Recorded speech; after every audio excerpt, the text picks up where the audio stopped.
Hey everyone, Creatively Cara here, and my channel is all about taking you along on my creative journey with me.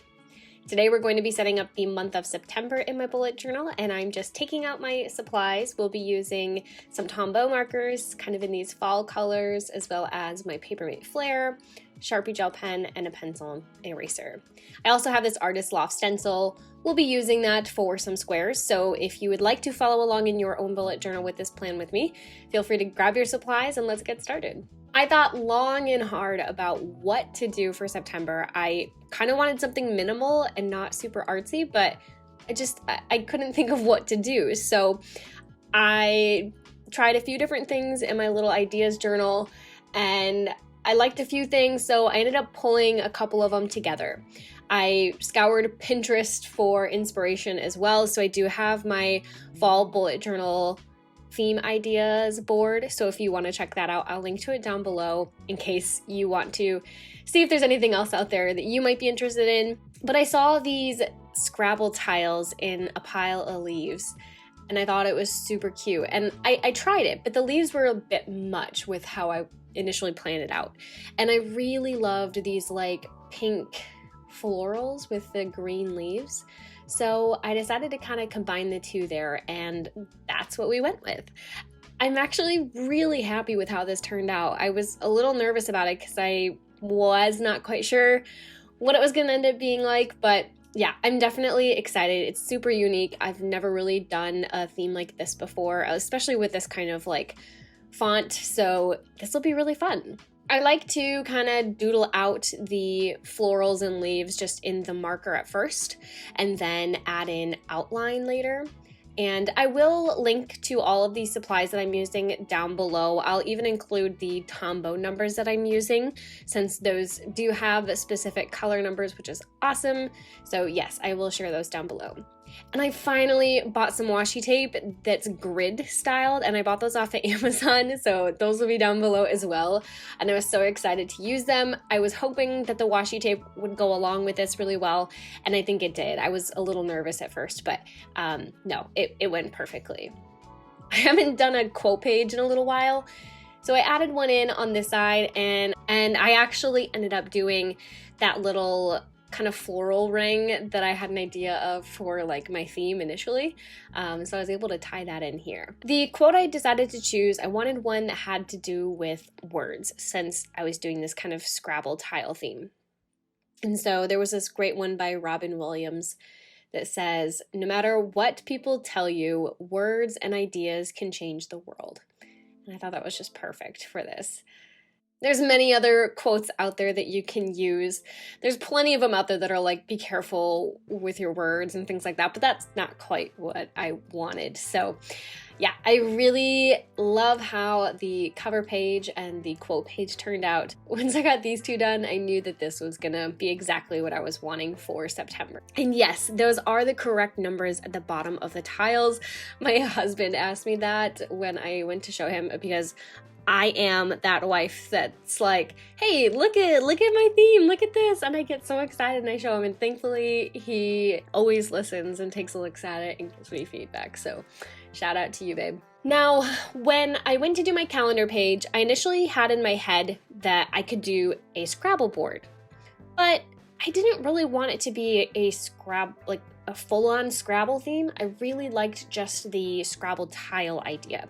So I kind of created this calendar with the idea in mind that these are each individual Scrabble tiles. And so that's why I actually put the number in the bottom right corner, which typically I'll put in the top corners. I never really put it in the bottom. So that's where the numbers are on normal tiles. So that's what we went with. And I thickened the line. Initially it was a little bit smaller, but I decided to thicken it because I didn't feel like it stood out enough. The brown was a light enough brown where I could write over it with my Papermate Flare, so I wasn't super concerned about coloring it all in. Now it's a lot of brown, but it's awesome because I don't usually use brown in my bullet journal, so these colors are so much fun for me to be playing around with right now. Of course, since there was a lot of brown, I wanted to add in the florals, so I just kind of added some into the corners here. Usually I like to add my growth tracker here, and the growth tracker I think is an idea originated by Amanda Rach Lee, but it's to kind of keep track of your social media and where and how you've kind of grown with those. So I normally include that on the calendar page here, but I didn't have a whole lot of room in that right side. So I decided to move that to a different page in my bullet journal. I will be showing you that here shortly, but yes, I think that this turned out really good. And just as I did on the cover page, I added some little dots to the background. I just felt like this really helped fill in the white space without overdoing it. And it really tied in all of the colors together. So yep, just added a little bit of washi tape there to complete it, and I love it. Now, my trackers. I'm going to be setting up a mood tracker as well as a habit tracker. I do like to keep track of these things because they matter to me. So here I thought a little bit about what I wanted to do. Typically when I do mood trackers, it involves using colors to indicate how I felt throughout the day. Well, this time around, I have decided to create the Scrabble tiles, and as you can see, I'm coloring them all in already. And what we're gonna end up doing is actually using letters to indicate the mood. How cool is that? I'm so excited. I've never done this style before when tracking my mood, so I hope it turns out okay. Sometimes I like to write, sometimes I have like multiple moods, like something in the morning and then I was different in the afternoon. So I'm hoping that I'll still be able to track that if I have 2 moods each day. But yeah, I like the letter idea better than the colors. So we'll see how that goes. Next up is my habit tracker. Again, trying something new here. And I actually found this on Instagram. I'll see if I can link to the account below, but I saw this inspiration and I loved this style for a habit tracker where you actually have like one mini calendar and then you can use like the 4 corners or something to basically indicate on the mini calendar when you complete the habit. So I thought I would give it a try because I like to try new things. I think it's fun to explore. But what I ended up doing was, you can see that I only have one tile down below that's kind of got the darker border. So that letter, W, V, J, M, A, R, those are going to be my indicators in the mini calendar where I will mark down when I complete one of those habits for each of those days.